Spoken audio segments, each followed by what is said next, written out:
You know, I get to speak around the state a fair amount, and it's always fascinating to do that. I love going and talking to groups.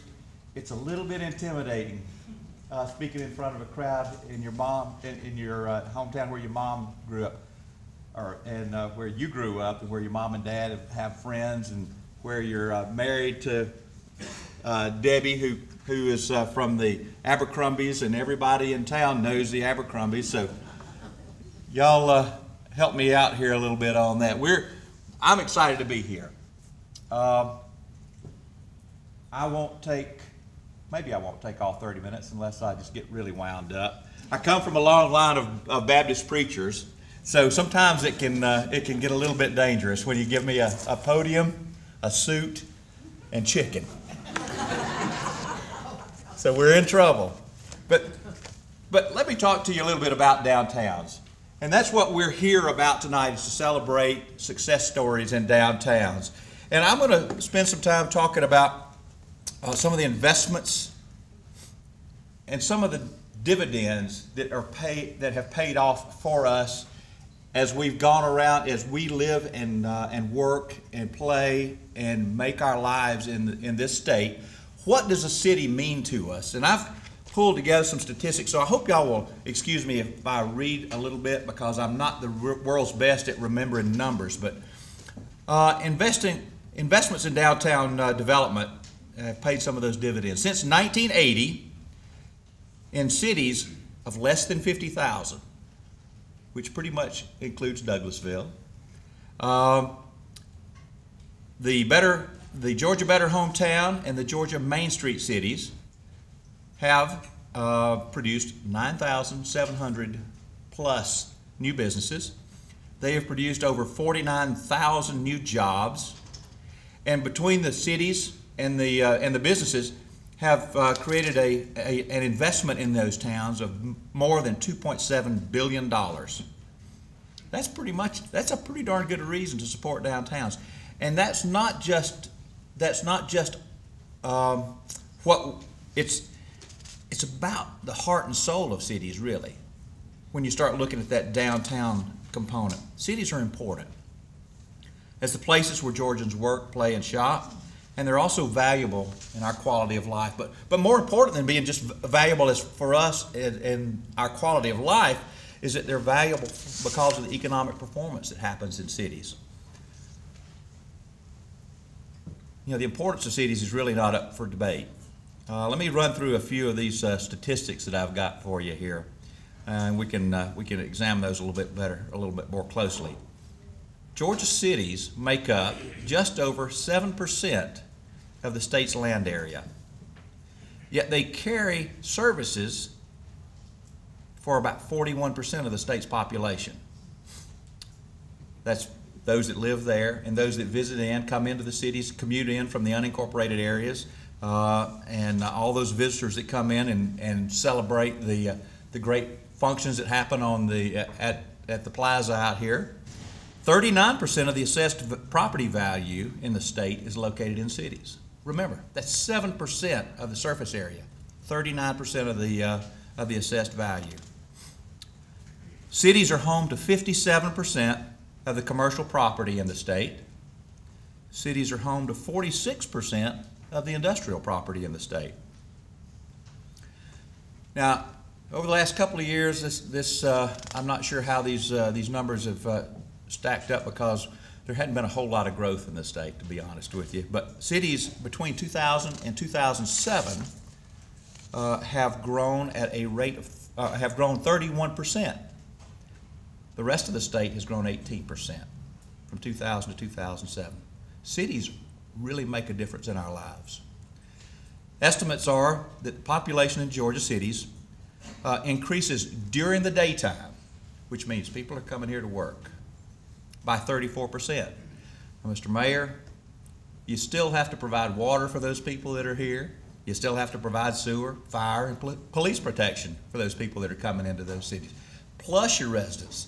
So that 34% is a pretty substantial number, both daytime and for your resident population. Cities are where most of the jobs are. 64% of jobs in the state are located in city limits. You know, all those statistics talk about how the cities are true economic powerhouses in our state. You're providing that full spectrum of services to those 41% of the people that are there. Cities are literally where Georgia goes to work. All of that power is concentrated in a very small fraction of the state. But is all that power enough? And Marcia mentioned earlier, she talked a little bit about some of the initiatives that are going on to help strengthen those cities. This year, the Georgia Municipal Association and the Georgia Cities Foundation put together a task force on which I serve, which is working on ways to make cities more effective and more potent creators of wealth. Sometimes we don't think of our cities as creators of wealth, but Mr. Mayor, I suspect that if you walk around town and you look at the services that are provided and talk to those business owners, downtown Douglasville is a creator of wealth. The task force's recommendations, and I'll talk a little bit about those, focus on some specific points. You can find their full report at the Georgia Municipal Association's website in a sidebar titled Rise to Excellence, and it's the framework for the recommendations. So I'll run through some of those. First off, we've got to start with redefine. We're going to redefine and refocus the perception and the physical footprint of what we think of as downtowns to support sustained economic growth and to foster public-private partnerships. We're going to redefine how local, state, and business leaders view downtowns. Downtown development is traditionally focused on, Ms. Dot, historic preservation. But leaders also have to embrace the new. We can't just focus on historic preservation. There has to be a balance. We have to have new development in cities to go along with that historic preservation. We need to redefine how we look at cities to make sure that the downtowns are looked at as a larger part of our communities and really a larger part of our community fabric. The goal has to be a plan to nurture and market downtown as the heart of the community. I'm going to say there must be a statewide strategy and local vision to bring people and transactional commerce downtown. Now, I talk about statewide strategy. We'll talk a little bit more about that. But one of the challenges I think that a lot of cities face is that they tend to focus and look at the state for leadership and guidance. Leadership is critical. But priorities can change at the state level, as we've seen. Budgets can change at the state level, as we've seen. What will not change is your commitment at the local level. And that's where a lot of the focus has to be, is on the local level. We need to redefine the downtown footprint, make it significantly larger than the Main Street program. Downtown is larger than Main Street Douglasville. Sometimes we forget that. It needs to embrace the incoming corridors. It needs to embrace parks, walking trails, schools, churches, neighboring residential areas. Downtowns need to be looking outward and upward to maximize that infrastructure investment. Not just filling the first floor retail space or creating niche second floor residential space.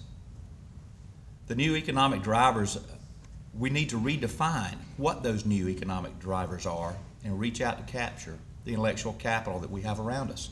Whether it's in some communities, it might be the university, it might be our technical colleges, it might be the healthcare systems, it might be the technology businesses that are located in your area.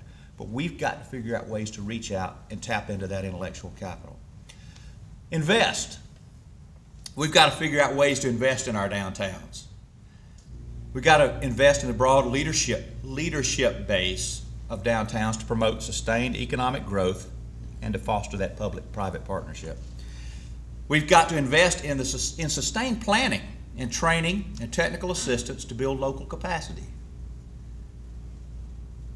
We've got to invest in we've got to make sure that we're taking care of the economic needs, and state budget priorities, as I said, will always change. Local leadership is a critical component to having a successful city and successful plans. One of the other investment initiatives out of this plan will be to build a new downtown capacity building partnership. And it'll have things like facilitation and training of new downtown experts, training a broader, more diverse leadership base, to assist with planning and visioning. It will help promote responsible development and regulations, and will help fund critical expertise to jumpstart implementation. Strengthen your downtown development authorities. We need to expand their responsibilities and empower them with that entrepreneurial energy to act as developer, equity partners in some cases, help with the capture and placement of tax credits, or capitalizing on new financial structures. A couple of the ideas that are floating around, and I suspect you may see them pop up at the General Assembly in the next session, are something to do with transferable state income tax credits for investments in downtowns. Also, one of the ideas that's floating around is the creation of a municipal bond bank to help finance downtown projects. We need to stop depending so much on the state and figure out ways to tap into those private funds out there. We're here tonight to celebrate Douglasville and success in Douglasville, but don't think the work's done here. You honorees tonight have done a terrific job.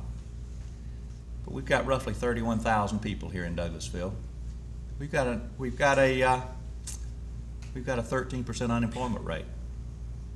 We need to figure out a way to put our folks in Douglasville back to work.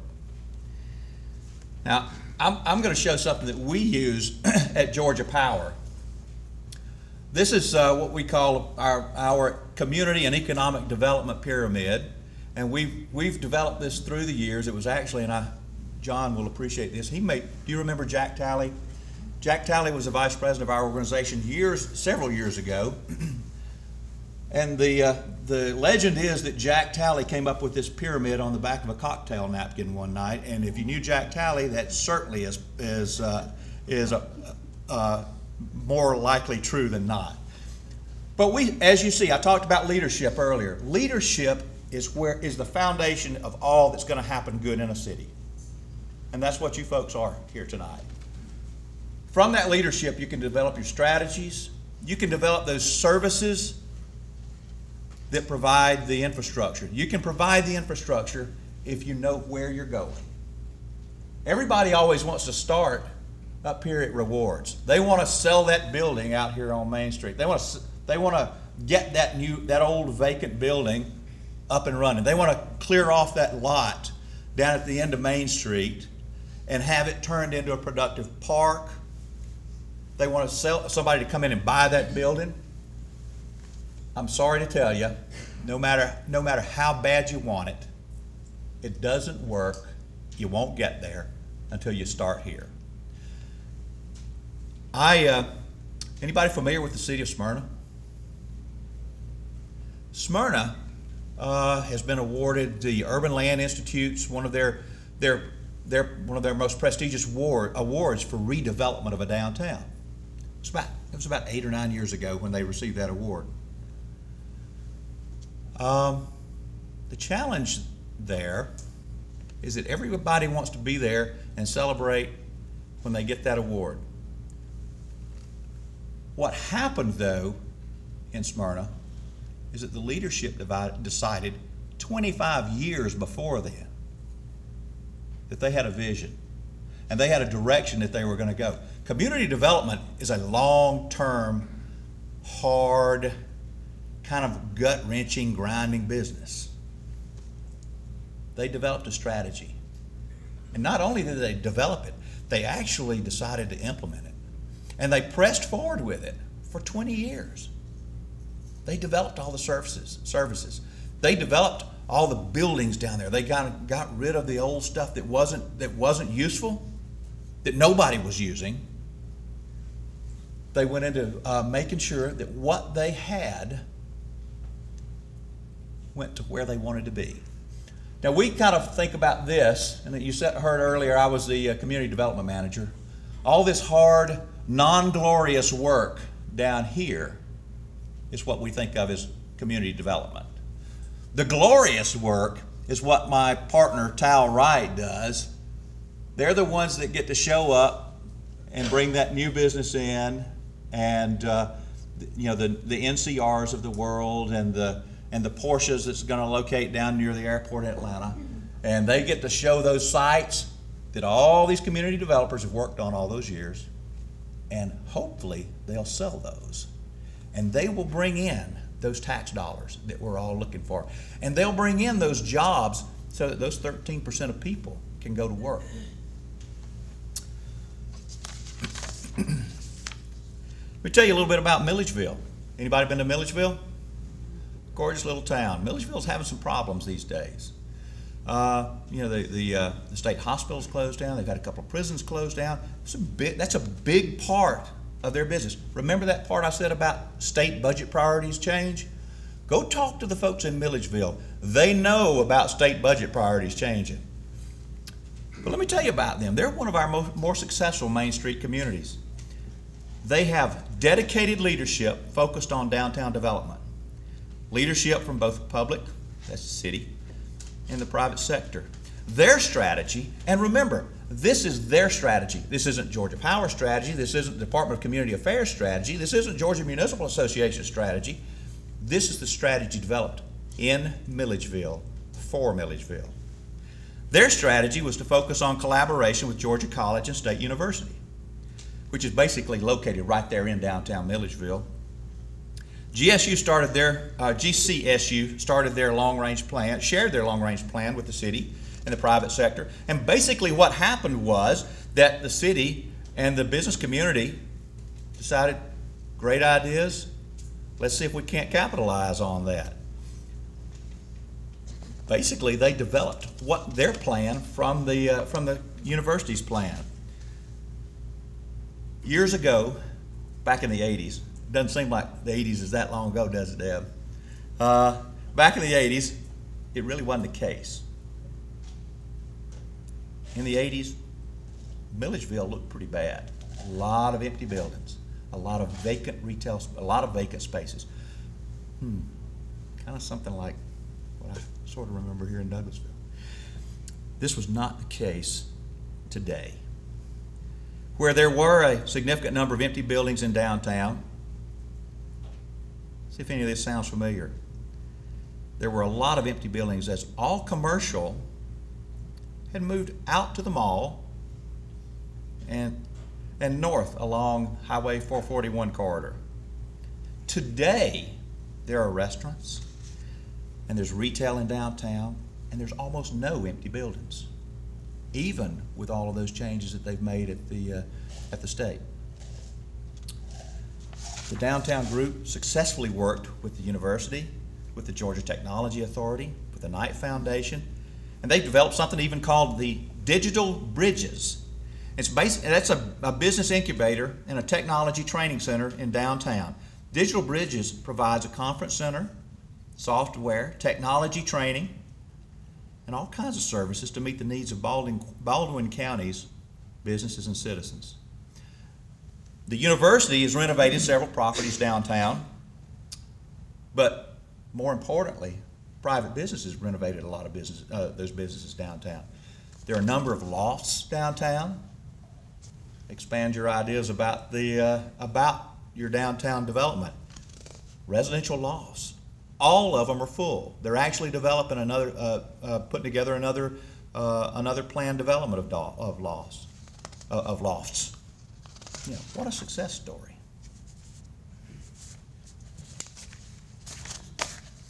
About a year ago, we were sitting around at our house here in Douglasville. Gathered together as a family, my daughter, my son, their spouses, our grandson. I'll get lots of points for mentioning my grandson.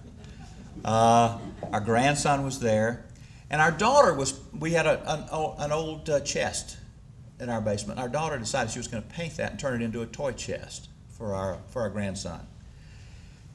And we sat around for a couple of hours talking about what quote she was going to put on that toy box. And I'll give you some of the leading contenders. Here's an anonymous quote. It says, "Imagination is where dreams begin." I won't make you do your Yoda voice, Debbie. But truly wonderful the mind of a child is. Another, "We are the music makers. We are the dreamers of dreams." Anybody recognize that one? It's the eminent philosopher Willy Wonka. Dr. Seuss, "Today you are you, and that is truer than true. There is no one alive who is youer than you." Also Dr. Seuss, "A person's a person no matter how small." Then one of Debbie's favorite children authors, Patty Lovell, we had two quotes from her. "Walk as proudly as you can, and the world will look up to you. And sing out clear and strong, and the world will cry tears of joy." I'm really going to score points now.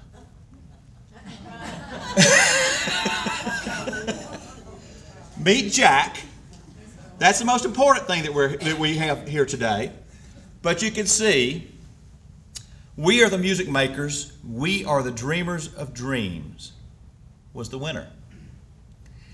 Now, I can also tell you that since that toy box was painted, I've spent quite a bit of time at my daughter's house, as you grandparents might understand. They're up in Sneads Ferry, North Carolina, so we don't get to go often, but we get to go for a long time, and I really get to look at that toy box. And the more I thought about that saying, actually the more we've thought about that saying as a family, the more it's kind of become part of our family song. Now let me tell you about a young boy that grew up in Munich, Germany. Not a very precocious youngster. Frankly, pretty slow.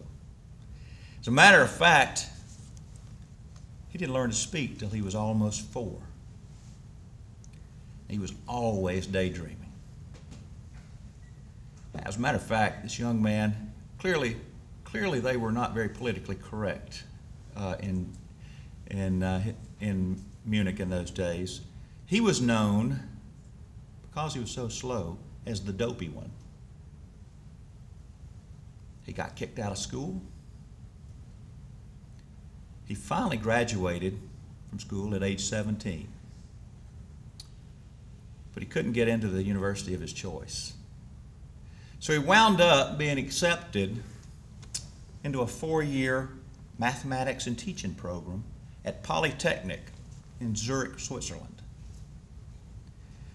Now, after graduation from Polytechnic, as you heard me say, mathematics and teaching, he tried everywhere to get a teaching job. He simply could not find one. He sent letters. He called on people. He was constantly looking for a job, always being turned down, always getting rejected. It's a tough life for a slow one. After a while, a friend's father decided to help him out, and he got him a government job there in Zurich. He accepted that job and went to work. But the dopey one was still a dreamer, still a daydreamer. While working at his job in the patent office, the dopey one was still daydreaming, still imagining. He dreamed about riding in an elevator alongside a beam of light. That daydreaming, that imagination, led to the development of the general theory of relativity. In what became known later as the miracle year, Albert Einstein published 3 major theorems and essentially created the field of modern physics. We live today in a dream world created by the imagination and the vision of Albert Einstein and his willingness to produce the reality of those dreams. Einstein was a music maker.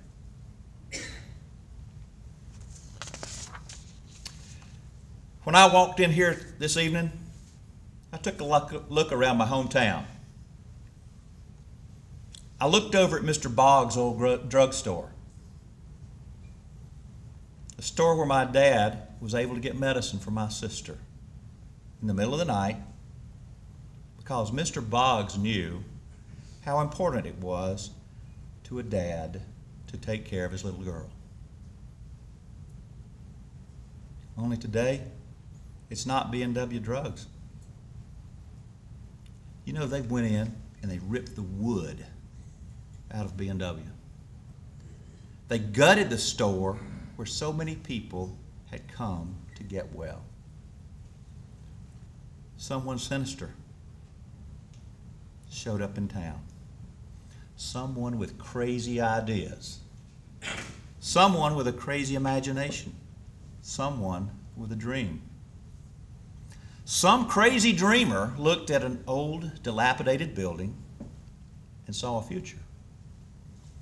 That dreamer turned the wood from B&W into tables and chairs and a bar. Oh, Lord, don't tell Mary. I'm thinking about dreamers and music makers. I think about the dreams that led to the Irish Bread Pub. I think about the lives that are still intertwined with that old building. You know, people go to the pub today and they laugh and they meet and they eat, they enjoy life. People also go there to work. And I'm thinking of a conversation with a young girl working there as a waitress, making money so she can go to school. I think about the way the dreams of that young girl are being built inside the dreams, the music that has become the pub. The way a single music maker can build to an orchestra playing a symphony. I started the evening talking about statistics, talking about the technical plans to boost downtowns. I talked about economic and community development. But what I hope you remember, what I hope you celebrate, are the dreamers and the music makers. Sometimes we can let the passion for our work get lost in the dismal details. And I admire all of you here this evening. I count myself lucky to be in the presence of such music makers. People that take risks, dreamers that build their dreams, are the ones that I want to celebrate here tonight. Dreamers that are doers are the builders of the world. I really appreciate y'all letting me come here tonight, and I hope you have a great evening.